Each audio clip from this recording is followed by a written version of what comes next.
Yo, yo, live from New York City, Yes, sir. the one and only, Yes, sir. my friend, Yo, Goku Pump. let's get it, man. I know him as Bam Bam. Yo, Bam Bam, what's up, man? Yo, what's up, Sean? We've been trying to do this Yeah. interview for a while now, but you're busy. Yeah. You're busy. Yeah. Channel's growing, Yeah. platform is growing, Mm-hmm. your influence is growing. Yes, sir. 200 and how many thousand subscribers? 250, almost 260. Almost 260.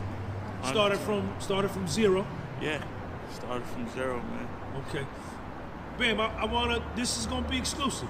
Yes, sir. Thank you. I know you as Bam Bam.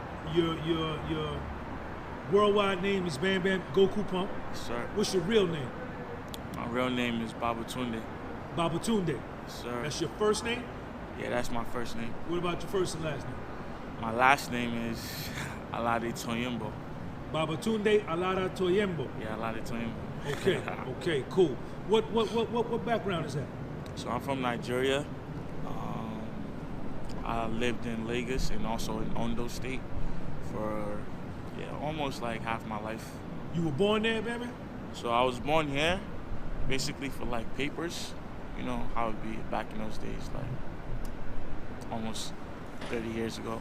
Like back in those days, like your parents would just give birth to you here so you could have papers, and they sent me back immediately to Nigeria to learn the culture and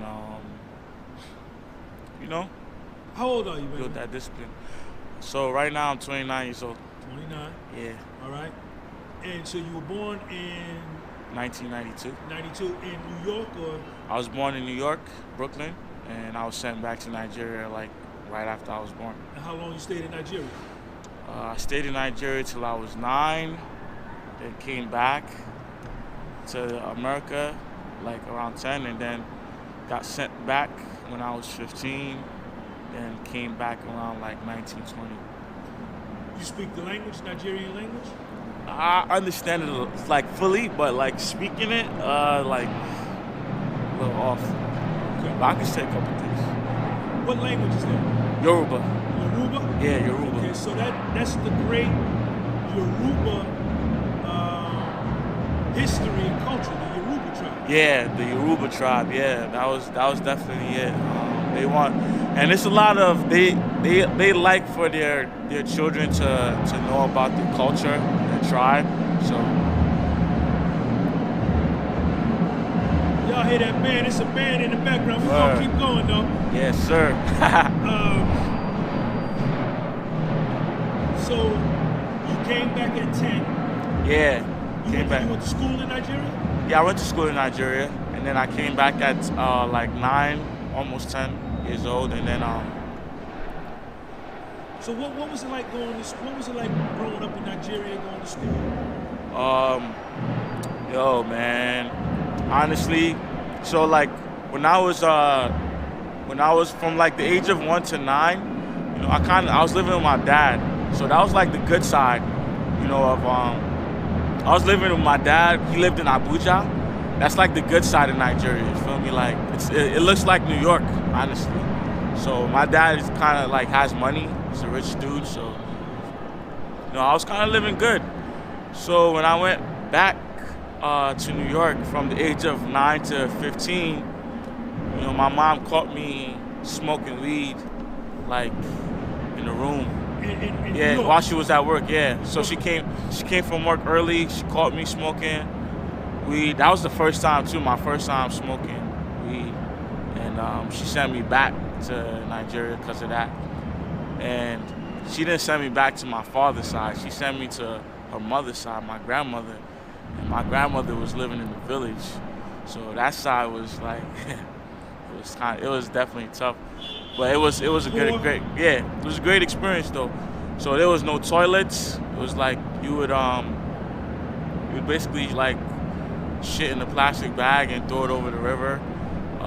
There was barely any like electricity, lights, so it was like there's certain days and time where we get light to watch TV, to watch to just even have light periods. So it was like, What part of Nigeria is this, man? this was Ondo. Ondo. Yeah, it was Ondo. Okay. So this was really more cultural. You really got down. Yeah. And grandma didn't probably play that shit. She didn't play that shit at all, man. I used to wake up every morning to fetch water early. The water that I'm gonna use to bath, the water that we're gonna use to cook, the water we're gonna use for everything. We used to fetch it. Yeah, me and my cousins and my brother, we used to wake up early and fetch. That would be like a routine every morning. We walk down blocks with the big buckets in our head, and we'll fetch. And that alone was a workout for me. That kept me in shape. So Bam Bam, you and your mother and your father weren't together when you were growing up? Nah, they wasn't together. So like, yeah. I'm not gonna get too in depth with that, but like they had split it at the age when I was 9 years old. They wasn't like. So your first 9 years of your life, they were together. Yeah, so it was like they had a distance relationship. She was still here in America? Yeah, she was here in America, and my dad is in Nigeria. So like, you know. And you was in Nigeria with him? Yeah. So, you know, and that's what happened. Like they had to basically like split. They were separating at that age of 9, so that's the time where I went back to Nigeria. I mean, not to Nigeria, to New York, United States, when they were basically, things weren't going good along with them. So she basically just took me away from him at that time. How's your relationship with your father? And well, how was it growing up? It was like, so real talk. Like my dad was like, and I understand it now, you know. I understand it now. My dad was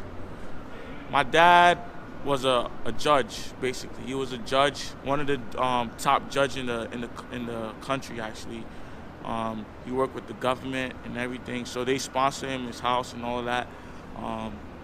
So he wasn't really able to connect with me and my brother, and I could understand that by, like, you know, because he had a lot going on, a lot on his plate, and he was in a high position. So of course, when you're in a position like that, there will be a lot of distraction. A lot of women, you know, will come around and distract. There will be distractions, you know. So I could just understand. I could stoop down to that understanding as a human being, you know. So as you're growing older, I understand that, you know. And that was the problem. That was what happened between him and my mom. It was just it was just that understanding that, okay, that was his wife, and she wasn't really there. It was a distance relationship, and he's a man of high value, and a man of value, a high value influence. For that matter. Yeah, influence, and just you have power, you have money. It's like a lot of women are gonna be on you. So if your women ain't really there, your main woman ain't really there, you know, she's not supplying you with pleasure or whatever you need as a man. Of course, and other women are like chasing after you. Of course, you're gonna, you know, fall. So I understand that, and that's why, you know, I try to do better for my son. Bam Bam, so you have a brother? Yeah, I have a brother. By the same mother and father? Yeah. Okay, you guys close?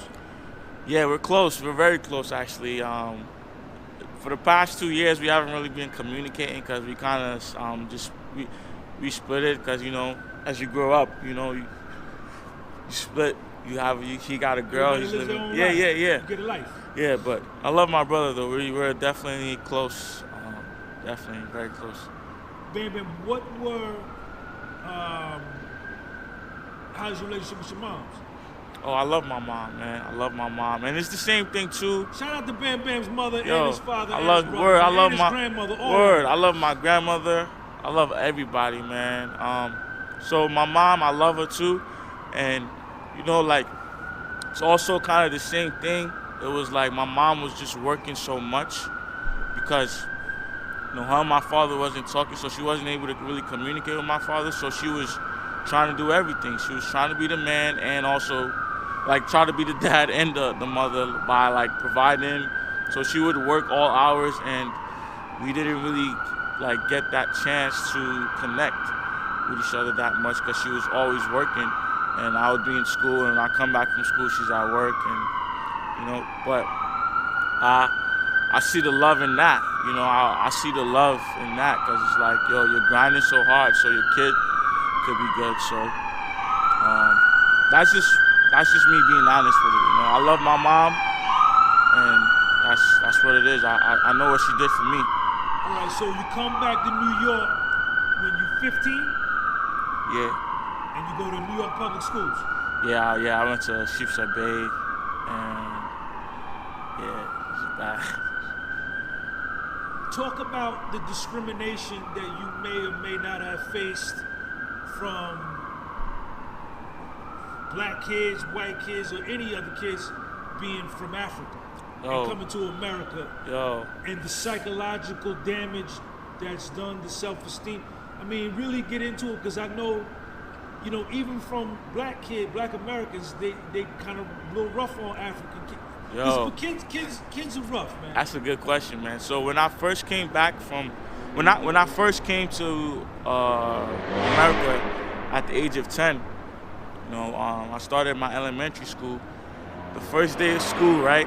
So my mom was really, she wasn't really like, she never really paid attention to like, kid stuff, like, or just stuff in general. She was just a lady that would work, and try to save money. So like, the first day of school, I wasn't wearing no Jordans or no fly kicks. It was like some shoe from Payless, a trouser, like one of those high ones, like you can see my ankles, and a button-up shirt. So when I came in the first day of school, kids were already looking at me like I'm weird. Like I'm seeing everybody wearing sneakers and looking fresh and fly, and I'm like, oh, I didn't know. Like in my country, you don't come to school to look fly. You come to school straight for the education. Like, you feel me? They try to make sure like all the females, their hair is cut low. No girls wearing makeup. No guys getting like. Most guys, they don't want you to be distracted. They don't want you to be distracted at all. It's just come to school, stay focused. So they try to cut all distractions. So my first day of school, I'm just thinking school is the same way here. Like, that's how it was programmed in my head. Like, yo, we all in school so we could, get good grades and just focus. So first day of school, I'm in school.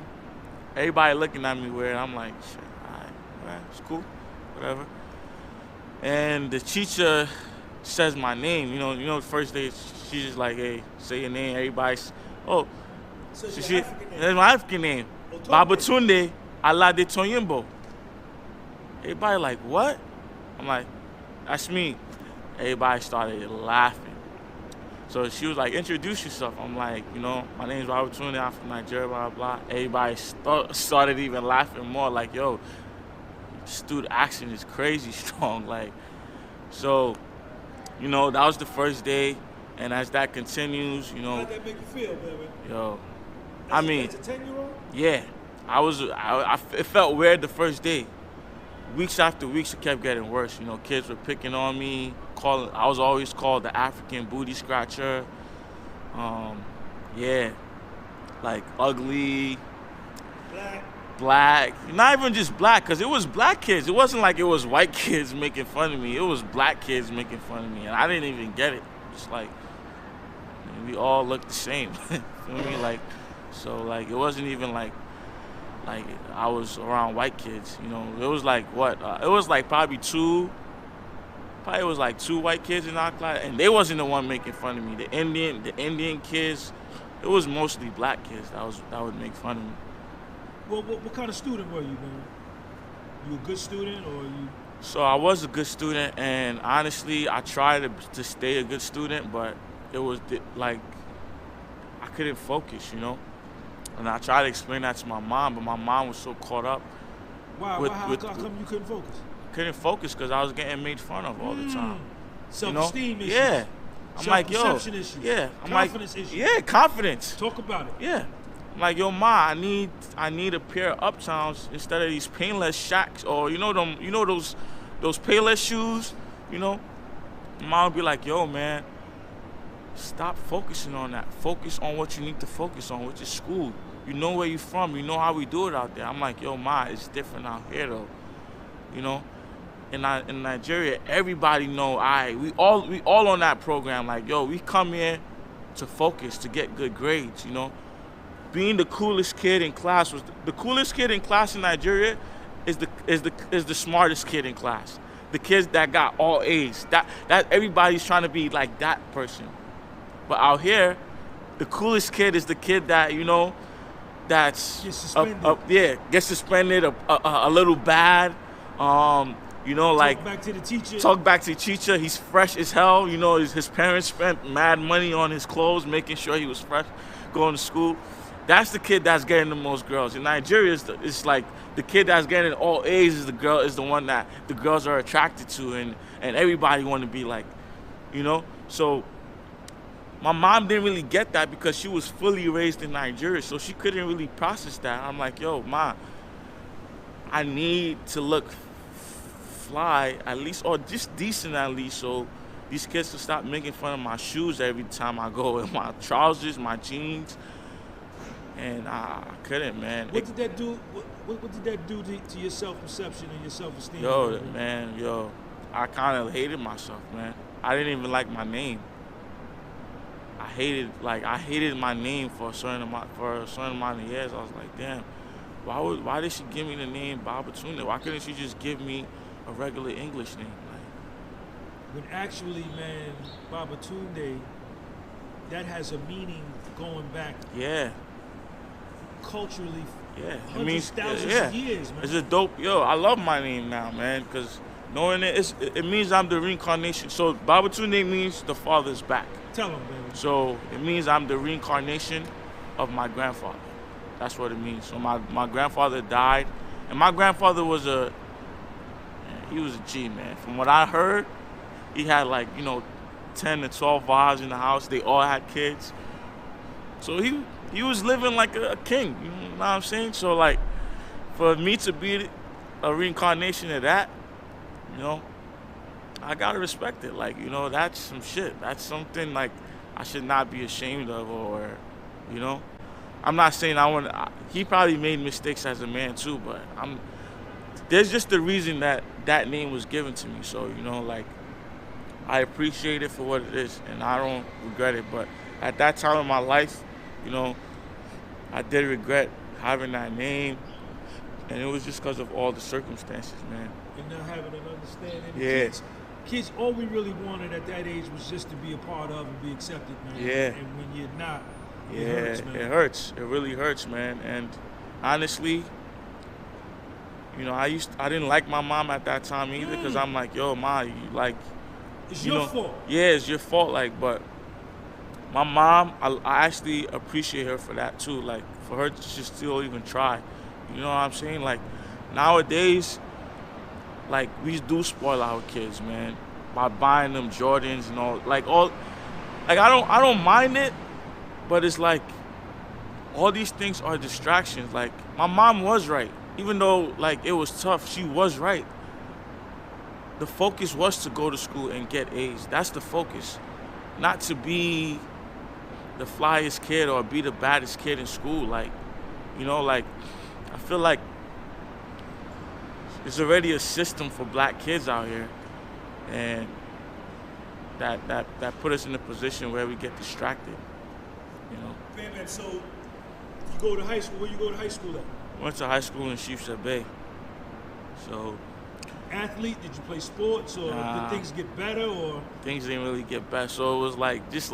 Still self-esteem issues? Still self-esteem, you know.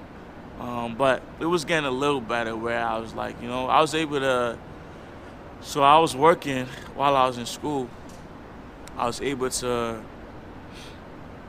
you know, buy myself some nice sneakers and whatnot.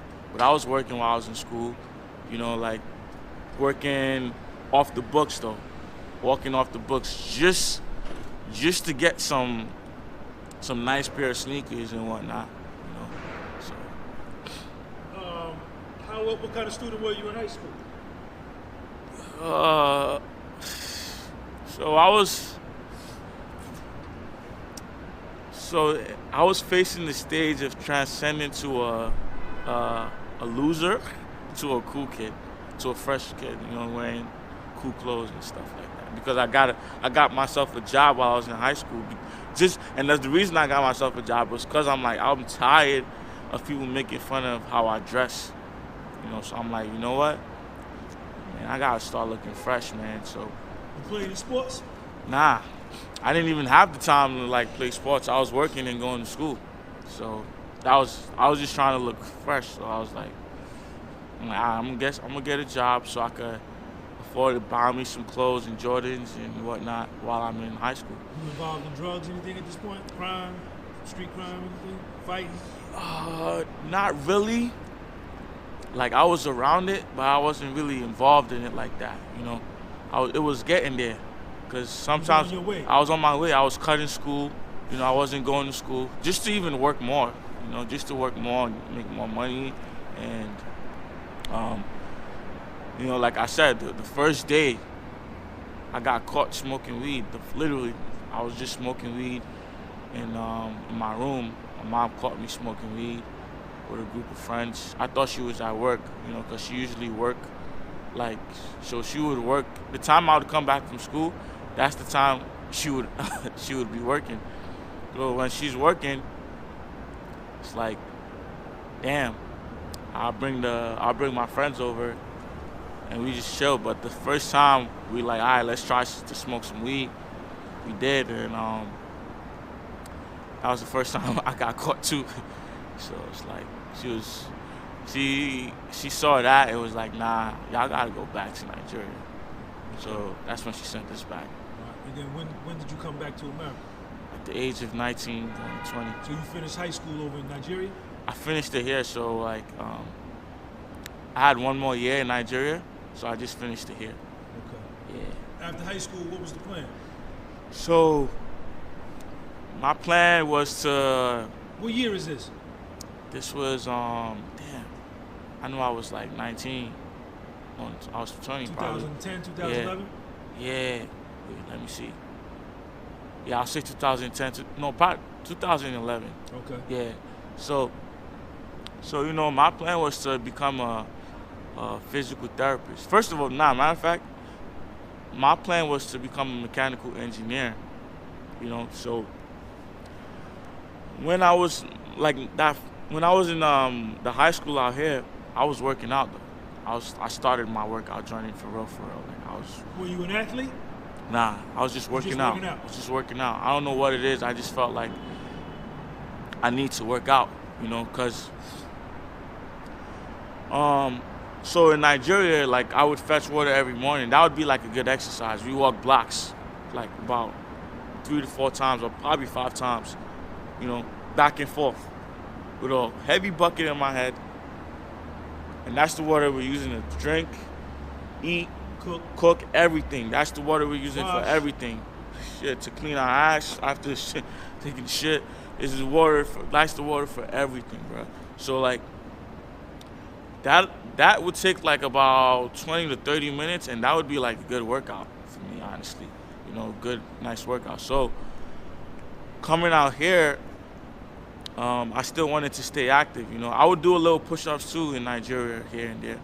So once we had a gym class, I'm like, oh, there's a gym class? Okay, cool.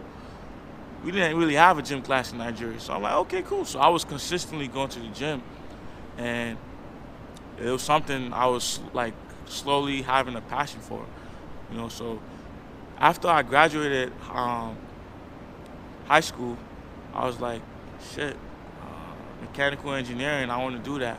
But while I was in college, BMCC for mechanical engineering, I'm like, this ain't really it. It's I found myself doing something just to have a nice career job, but it's not that I have passion for it or anything.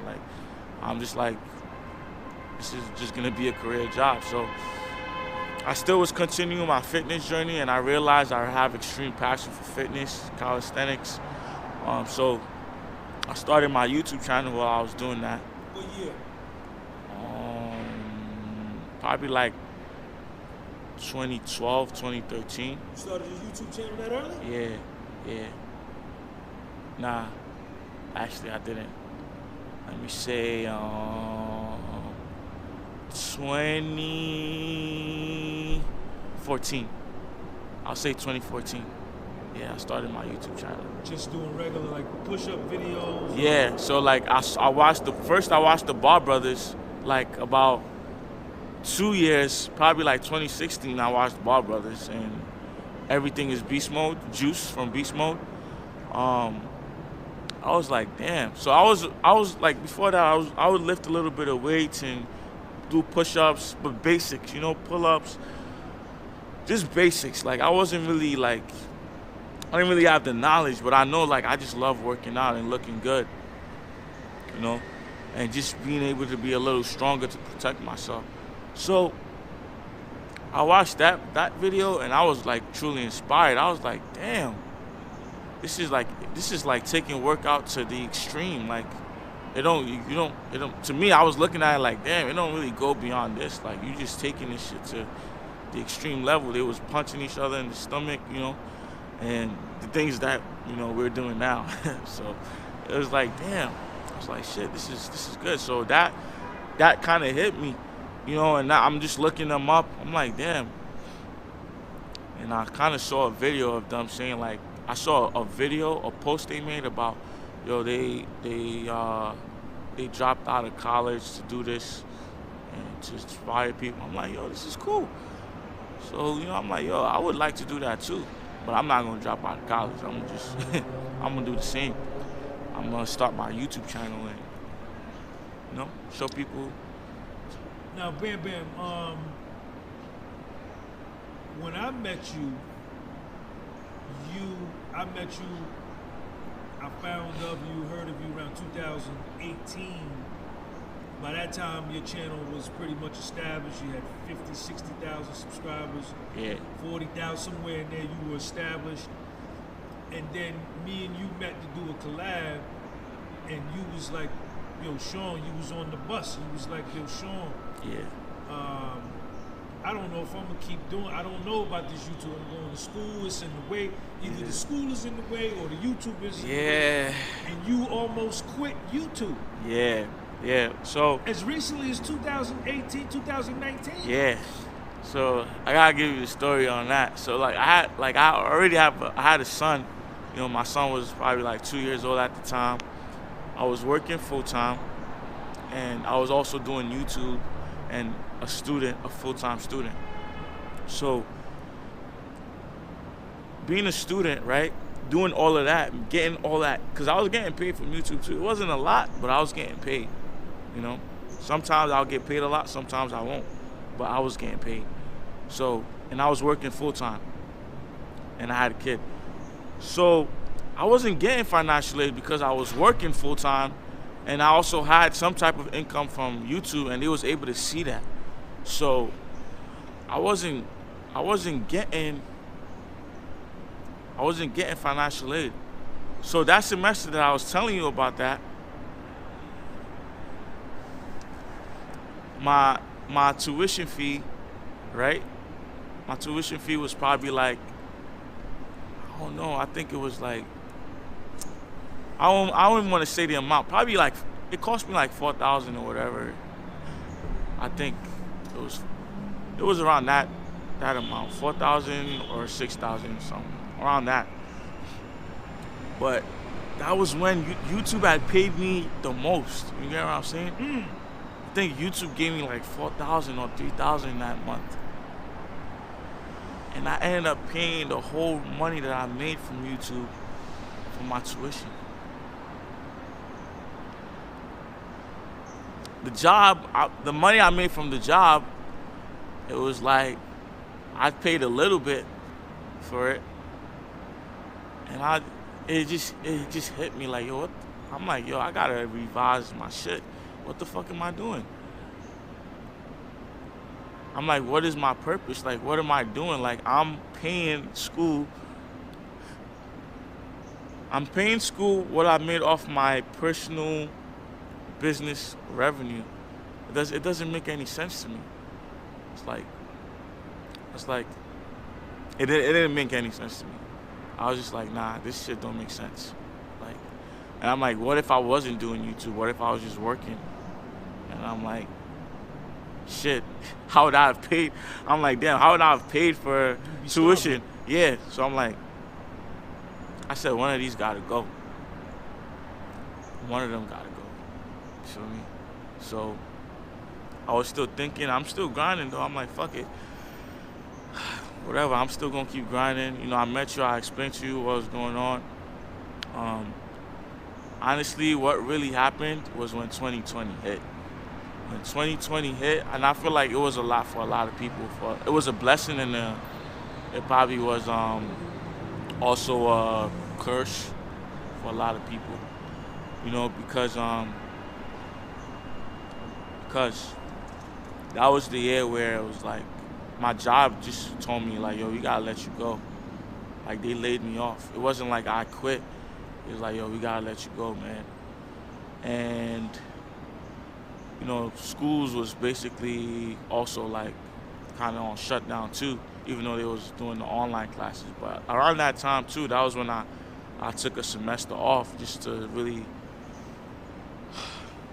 just get my head right. Because that right there kind of like just took me off. I'm like, how did I, like, that $4,000 I could have used to invest in more stuff for my YouTube channel, maybe a camera or maybe my merch.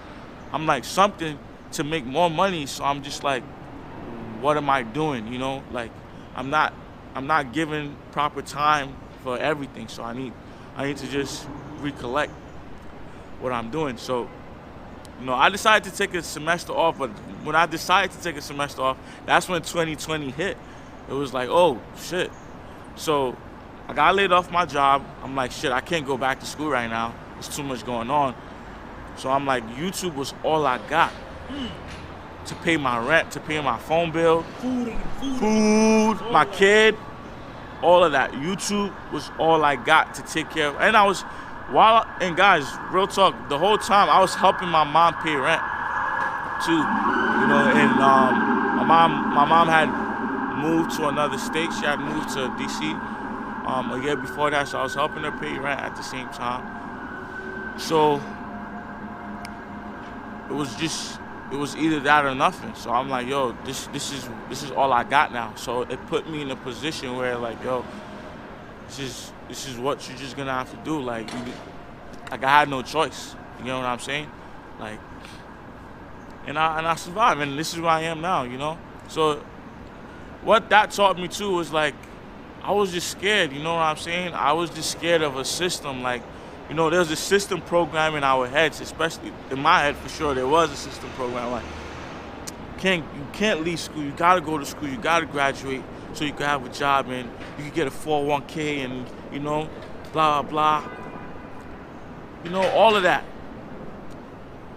That shit was so programmed in my head that I had to do everything. I'm like, nah. And I had a passion for what I was doing too, and I couldn't leave it.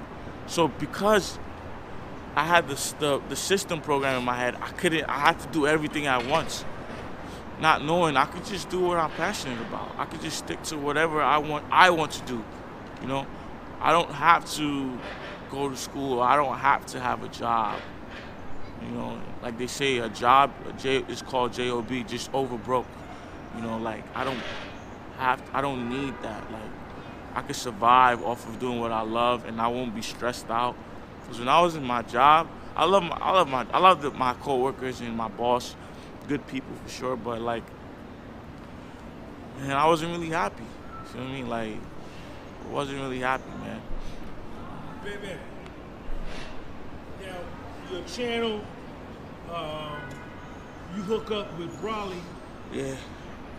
And you guys just explode. You know, you guys change. You got creative infusing a little bit of working out in with it, you know, never skipping leg day, but you added a new dimension as far as meeting random women on the street and spotting. Yeah. Your channel really took off, and now today you got 250,000 subscribers, household name known worldwide, New York City calisthenics legend.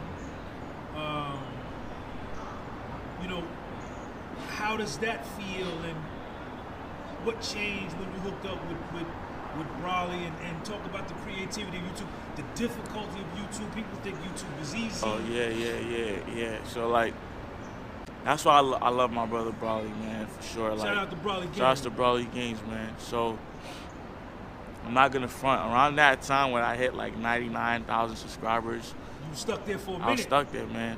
And it was so noticeable that I was stuck there, because it's like 99.5 or 6, so it's like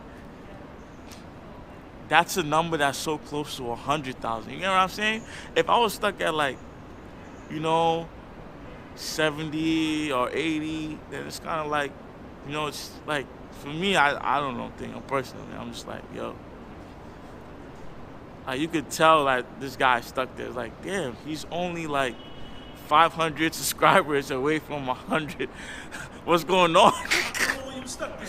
Man, for like 5 months, probably, or some shit. I don't know, like 3 months, probably. I don't know, 5 months. But, you know, like, I didn't care about the numbers though. Like, so me and Broly, we started the Super Saiyan Challenge in January. We did the Super Saiyan Challenge. So for 30 days straight, the first month, we did 3,000 reps. That's 1,000 push-ups, 1,000 squats, and maybe 1,000 crunches or whatever. We're like, yo, that's us thinking crazy. Like, this is gonna change the game. Blah blah blah. I'm like, okay, cool. And it did. It changed the game as far as like, yo, motherfuckers know we disciplined. Like, motherfuckers know we put in work. We work out crazy. You know? It's showing. It's visible. It's on the screen. Yeah. You know? And I was going live. Yeah, it was going live every day. So it could have been, you know, it don't matter if it was 5,000 views, 4,000 views. Some was like 1,000 views. But they know, like, these niggas put in work. A lot of our subscribers, they asking for the Super Saiyan Challenge for next year. Feel me? So they know, like, they did that. They put in work. So after the Super Saiyan Challenge, it was kind of like, all right, cool. You know, the last day, I think it was the 31st, we was like, yo, for the last day,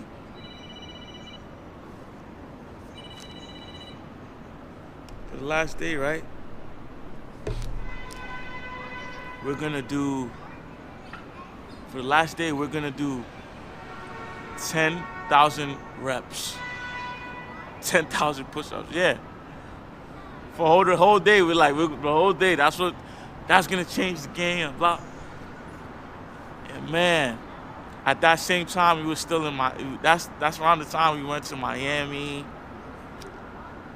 And we kept prolonging that last day, like, you know, a week would have passed, 2 weeks. Like, nah, the last day's coming though, it's coming. And that's when we started, like, that's when Broly Gaines, he squatted this girl, you know. He was on shrooms, but we just took shrooms. We were like, yo, we was working out for the whole day. We was working out on shrooms. We was just working out. And he was like, yo, damn, man, you gotta do something, bro. We just keep working out. Like, it's mad girls. I'm like, yeah, but we like, yo, you know, the shit we do, man, like, it's like, what are we gonna do with girls? Like, it's like, yo, squat them. I was like, what? It's like, yo, you all right? To me, I'm like, yo, this shroom just kicking in this dude's head, man. He's bugging out. So he's like, nah, I'm gonna squat these girls, bro. I'm like, all right, bro. Like, I'll hold the camera for you, but I ain't doing all that, man. Like, you know. So this girl walks up to him. She's like, you know how the Miami vibes is. she's kind of naked. Like, she has just a bra and bikini on and shit. She walks up to him, she touches his chest. Like, damn.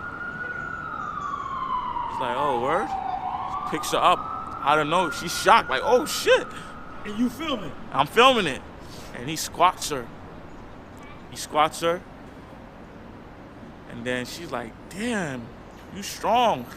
And then after that, he smacks her ass. Like, I was like, and I'm still holding the shit.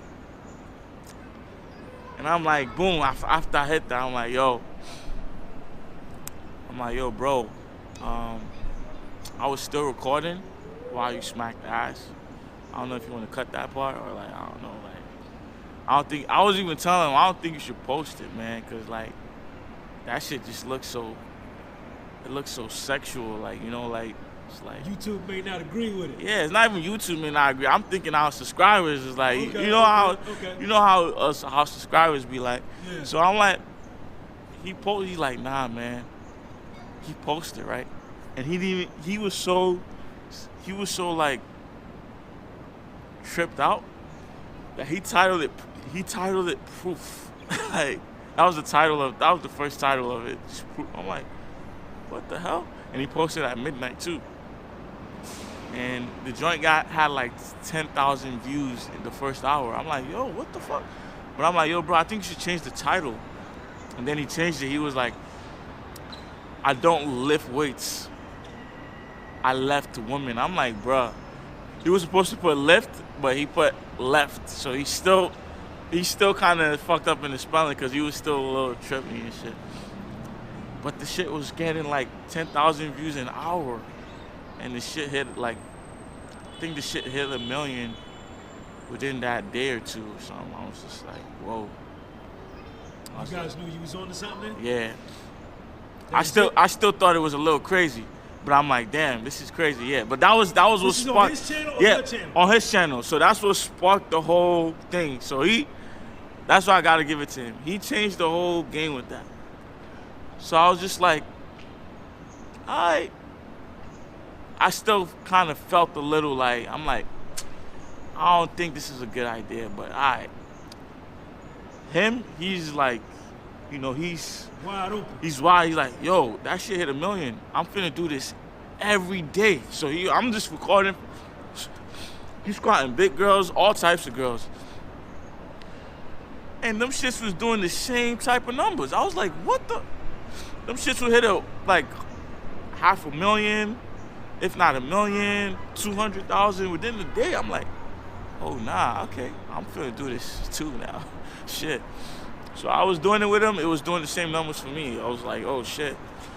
And shit got to a point where it was like 10 million in a couple days. I'm like, shit, man. Yeah, my channel was exploding from. I was meeting people out of nowhere like, it will never skip leg day. I was like, oh shit. So now, Bam, how does that feel now? Because it happens to me a lot. You go places, you sit somewhere, and somebody comes up to you. They know you from your channel. Yo. How does that feel? People say, yo, you saved my life. Or, yo, it's the best feeling, man. Definitely is the best feeling. Yo, that's what I do it for. Like, it touches a part of my soul. Like, it's like, damn. Like, it feels like purpose, you know? So, like, anytime that I don't feel like doing this shit, or like shit gets hard sometimes. You know how it is, man. Sometimes you don't get the money or views, or shit just ain't going how it's supposed to go. You know, I just focus on that, like, purpose. You know, I think about those people.